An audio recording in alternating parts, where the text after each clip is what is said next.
Fantastic. Hello, everyone. It's so great to be here today on July the 11th.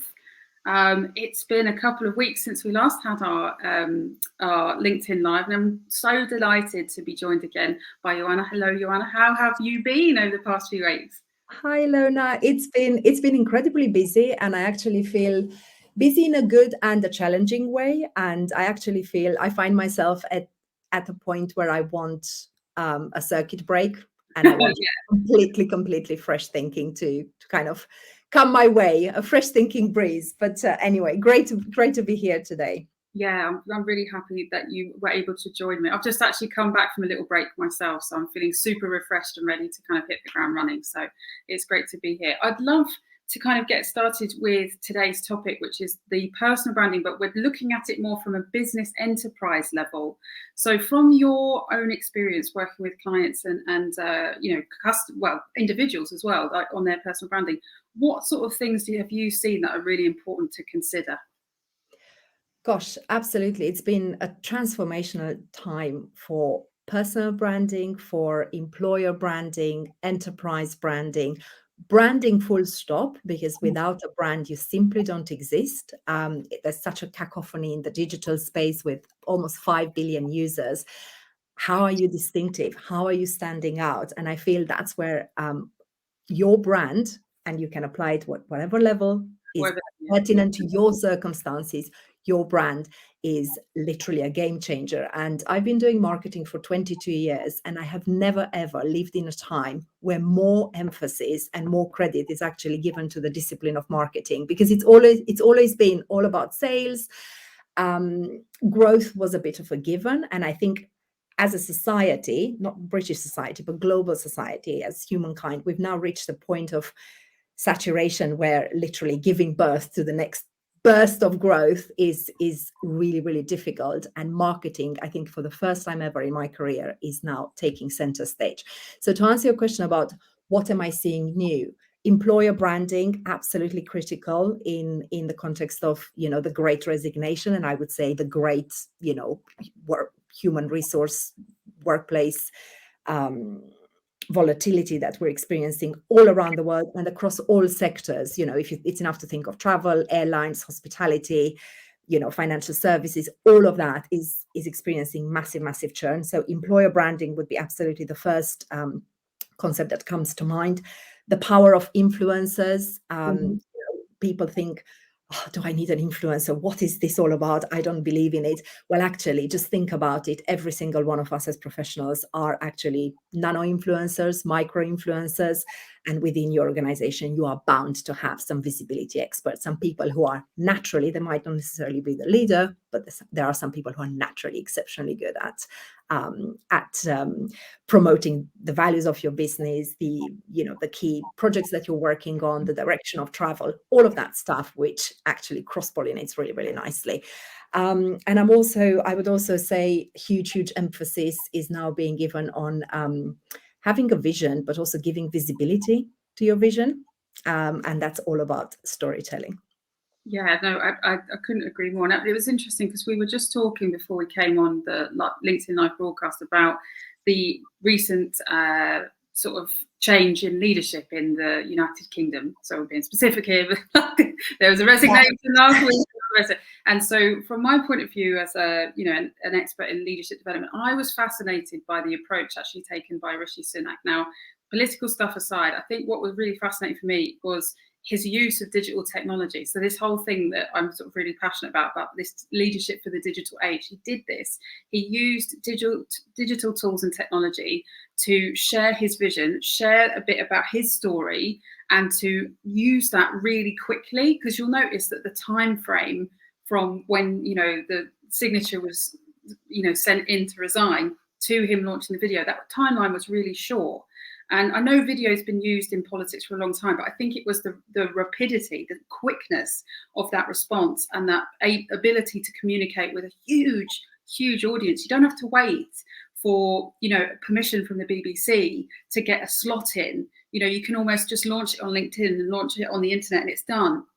I also think what's really fascinating is he has his own website, which is ready for Rishi, and again, the hashtag to then get people engaged and thinking about how to, use that. I just thought, from a leadership for the digital age perspective, I was like, well done. Like, those two maneuvers were incredible, thinking about the trajectory of what leadership is at the moment. Absolutely. It was a great example. And I feel, like you said, we're not discussing the content, we're discussing the medium, and we're discussing the fact that in leadership, you're appealing to the end user, and the end user is actually the whole wide world, or it can be, a unique community within your sphere of influence as a business. It can be your network, and in Rishi's case, it's the great British public. And effectively, in this particular example, he chose to bypass the convention of, parliament and party, and effectively, he literally just went, like, hang on a minute, who's my client? My client is the great British public, the voting public. That's where I'm going. And I thought that was actually really, obviously, we'll yet to see how the campaign develops and what competition is doing. But one thing is certain, everyone else is going to be playing catch up.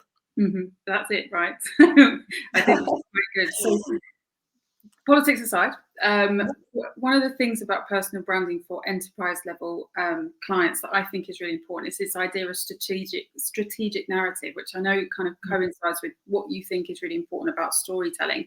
And for me, with strategic narrative, what that means, I know it sounds like a really nebulous topic, but if you have a strategy of where you want your business to go in the next 3 to 5 years, you then have to communicate that strategy to everyone across the business and help them to understand how to almost like embody and enable it, right? So if you think about the metaverse and about the vision that's been set by Mark Zuckerberg, he also then has to translate that into everyone's day-to-day work, right? Okay, so we're working towards metaverse, we're working into this whole new world.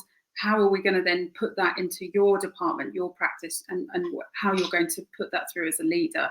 And I think that's one of the really important things about this whole personal branding for enterprise. So as a leader, what can I do in my own personal branding to really embody and implement that strategic narrative, to convert and almost translate that strategic vision into something that my team can understand and work towards?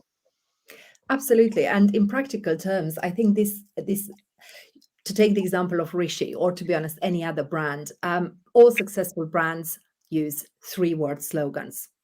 Just do it, impossible is nothing, always Coca-Cola, and ready for Rishi, to just take, a recent example. And you almost want to think in those terms as a leader, because like you said, you use the word nebulous. And I think making something approachable and making something, I guess, helping with adoption, to achieve that, you really, really want to have potentially even a 3-word slogan, whatever that is, for your business. You want to communicate that internally. And you also want to translate your vision into something that it's a short story that everyone can understand and everyone can kind of jump on. So I'll give you an example it just came into my mind from 20 years ago, talking about how important it is, your story potentially, to also be visual. So words are great.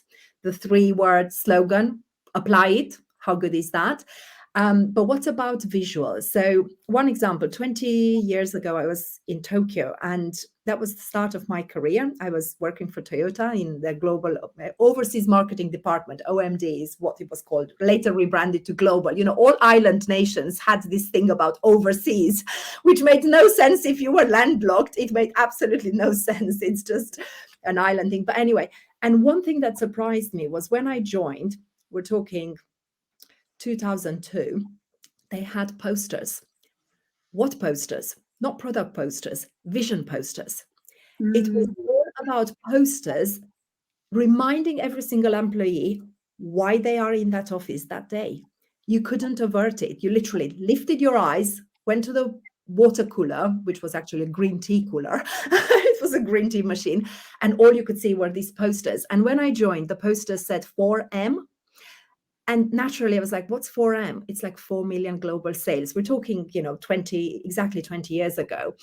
And throughout my time there, we moved to 4.5. And then we moved to 5M. And that was literally every day you lifted your eyes. I'm like, yeah, I'm here because we're going to reach 5 million sales. And we're going for the first time ever overtake the Volkswagen Group, which was a big thing. You know, Toyota was always, you know, the challenger brand. But back to our topic here, the importance of visuals. You might, if you are in a remote setting or in a hybrid setting, it may or may not work in a physical sense with your posters, but you can still deploy that through digital devices. So you could have wallpapers for your meetings, guys. It's the 4M we're going for, or the equivalent of, for your business. You could have also these powerful reminders. We were chatting earlier about all the brand touch points. And what are the touch points of a digital brand? I mean, fundamentally, map out, my advice would be, map out your customer journey, your user journey, and make sure that at every touch point you hit them with your key call to action or key strategic message. And conversely, for your internal employees, what is their journey of interacting with your brand? Is it, you know, online? Is it LinkedIn? Is it all the social channels? Is it intranet? Do you have a SharePoint that can be branded? And just, it's a tiny little thing, but it's a subtle reminder at every touch point that you are going for those 4M.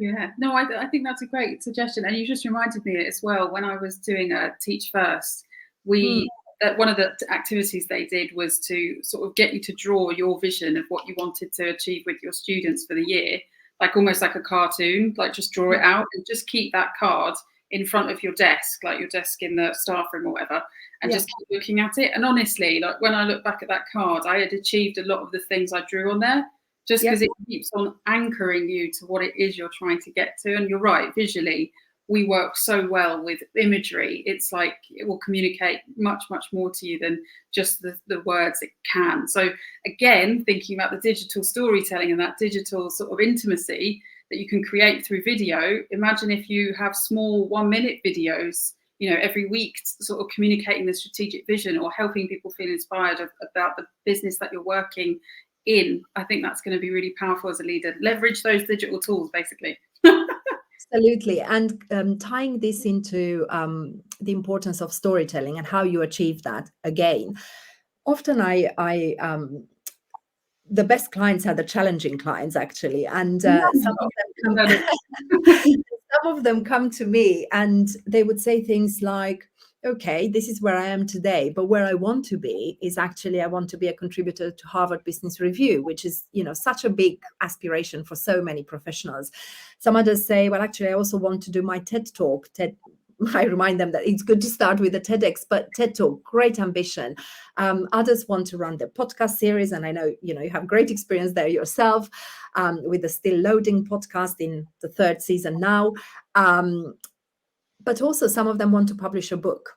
So going back to how you achieve that, what I would say is these 1-minute videos that are internal communication, these snippets of, I guess, making your vision real for your employees in short sentences, short statements, pre-recorded videos, which can be just native, you talking into your phone, recording yourself and sending almost like a cry to action or to your team. All this actually becomes part of your big objective. It's part of your journey to publishing that book. It's part of your journey to doing that TED Talk. So I would say, you know, the journey from content consumer to content creator needn't be equivalent to climbing Everest. It just needs to be do a mixture of little things every single day to build your visibility, engage your workforce around you, and then remember to keep all this content, because actually packaging it up becomes an editing job rather than a creating job the moment you actually want to achieve that big talk, that big article, that book. Yeah, no, I think that's a really good advice. I'm definitely writing that one down for myself. So for myself, I feel like summer months is my right, curate my content time, because when you're in business for some time, you accumulate so much, don't you? And you kind of need to take a critical look and see, what can I condense here? How can I collect all of this? And what's the value of everything I've created so far? Yeah, no, absolutely. And I think thinking about that in terms of the, you know, sharing of content and things, I think another really powerful thing when thinking about personal branding for an enterprise is like using leadership development programs as a way to develop that middle level leadership that can really drive that change across your business. Because you always have the top line level leaders who are creating the strategy and understanding that viewpoint 3 to 5 years out. The actual, where the rubber meets the road is in that middle level leadership, and they need a lot of support. That's where a lot of the work actually happens in terms of making things work in your business, and the growth engine kind of builds.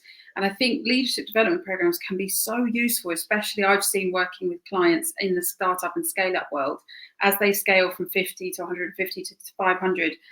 When it becomes like that scale, you have to have that middle line leader to communicate to each other and to become that cohesive glue to keep the organization running really smoothly. So leadership development can help develop them, their personal brand, but also that strategic narrative across the organization, provide that cross-functional collaboration that doesn't naturally happen at all times.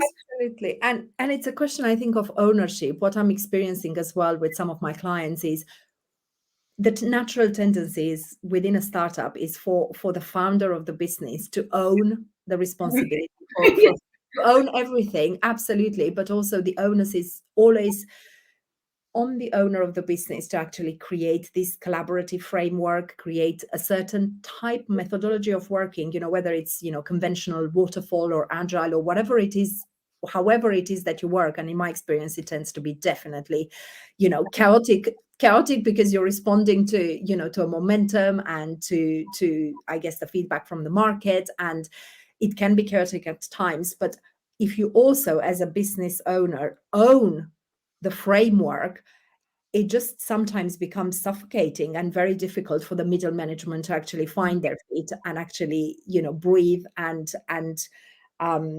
support the growth and the layers underneath them. So what you mentioned earlier, having the leadership programs as an external coming in, implementing these programs actually achieves two things: gives bandwidth to everyone in the middle layer to actually express themselves, but also I guess cuts the umbilical cord to a degree with the leader, freeing him or her up of the responsibility to also manage this development in the middle level. Yeah, I think that's a great way of putting it. And I've got a really good, strong visual with cutting the umbilical cord. It's more this, it's more as it scales, and you can't manage everything. And that culture comes from the middle layer, that maneuvering, and real power of the business growing comes from that middle layer and empowering them. And the best way to do that is to help them work as a cohesive unit and understanding the direction of the business. Definitely. I think the third and final thing I wanted to talk about this today about the personal branding for enterprise was around our favorite topic, these influencers. So the influencers in the business that can help that internal development, and then also the influencers in the business that can help develop that personal brand for the enterprise all across the world. So, an influencer for me, it doesn't have to just be someone who's in a leadership position. It could actually be someone who is an individual contributor. It could be someone who's junior in the organization, but really just so well connected. I've worked in organizations where I love getting to know that person who knows everything that's going on in the office, because then you're just like, okay, cool, that, there's a bit of conflict here. And you wouldn't know it if you were a leader because you're not getting all the information, but there's always one or two people who know everything that's going on. And they are really important to help you to know and understand what's the real thing that's going on in your business. What are the pain points? What are the challenges? What can I do to help and make a difference to my people internally? And then externally, you can really leverage their networks to reach new audiences and new business partners and new opportunities that you couldn't if you just relied on the single level of leadership. That's what I think is a real empowering thing about the world of digital business, the world of business in the digital age.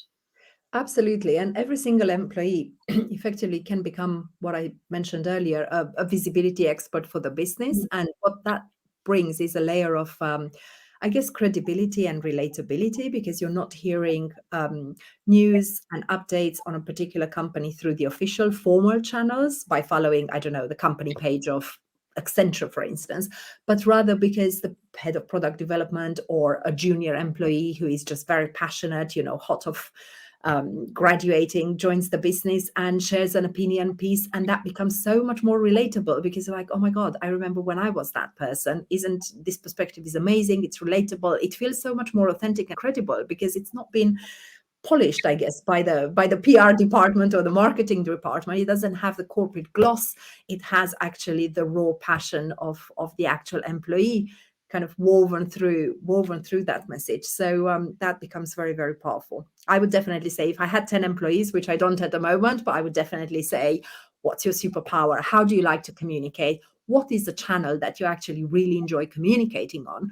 And whilst, for instance, as a brand Eventum, my business isn't on TikTok, if I had an employee who said, well, actually, I live and breathe Snapchat and TikTok, I would be like, off you go. Take TikTok and make it your own. Share everything.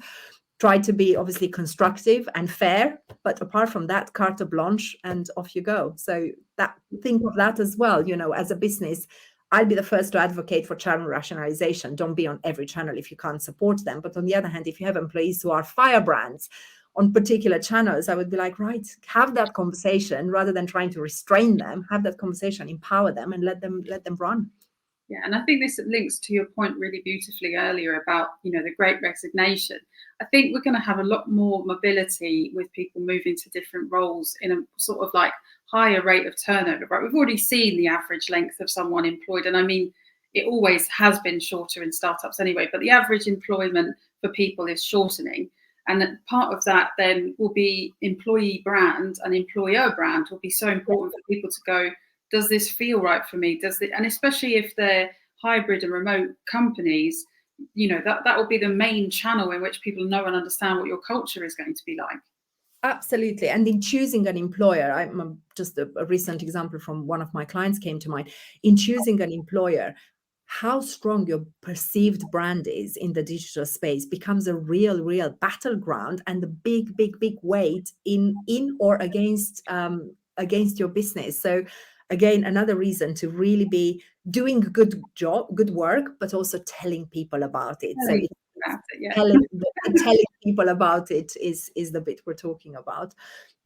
Yeah, I think that's really important. And I mean, for anyone who, maybe it's a great challenge for people this week. For anyone who's watching this or watching the replay, just go on to LinkedIn or any social channel that you're on or any place that you feel comfortable and share some good work that you've done. Because honestly, might teach someone or they might learn something from it and apply it themselves. And you'll start to develop that ability in yourself to advocate and to just share your learning, right? It's like, let's remove all judgment. Let's share what we've done and share the good work that you're doing because it will genuinely help someone. I'm pretty sure that's how I learn from different things on LinkedIn. So that's definitely one of my call to action. Go and share something that you have done this week or last week that you think is a brilliant piece of work.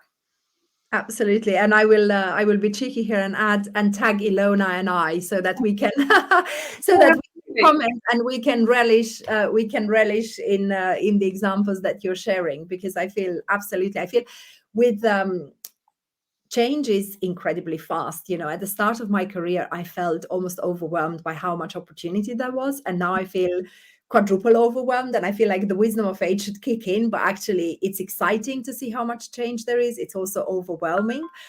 There's a genuine expectation that we continuously reinvent ourselves, and I feel it takes courage, doesn't it? It takes a lot of courage to put yourself out there and not chase the algorithm, not chase the likes, not chase the reach of your ideas, but chase to be contributing to the concept of contributing to the thinking of our times and connecting with peers and finding your tribe. And that takes time, but I feel my message, and it's not a call to action, but it's more a mindset.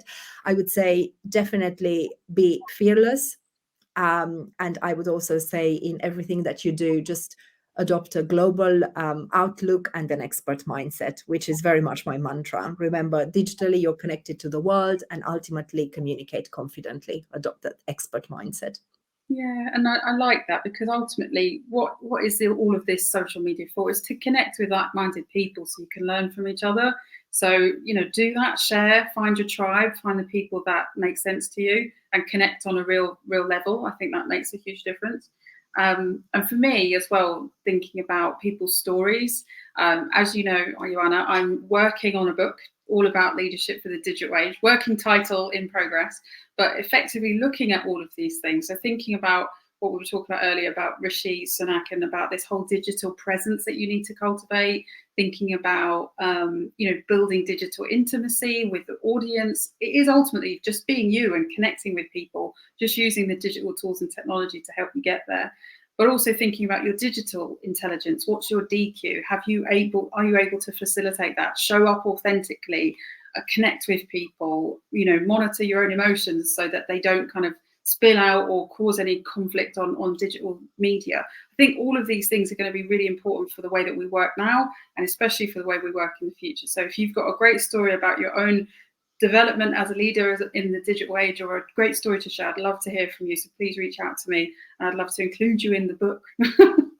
Absolutely. I feel all books, to be successful and relatable, you want that color, you want the case studies, and you want the case studies on a spectrum. So you want, the bigger businesses, you want the almost like half failure stories that actually were, recovered. And I also feel success is actually a continuum. It depends on when you look at a story, because fundamentally, if I am to think of, I don't know, Wimbledon, if you look at a low point of a particular sportsman, you're like, oh my God, it's past tense, they're never going to come back, that is everything. But then you look at the peak, you're like, my goodness, what a comeback, what a fighter, so I feel like maintain that optic and just remember that ultimately success is this wobble, continuous wobble, but you obviously want to remember the highs as well.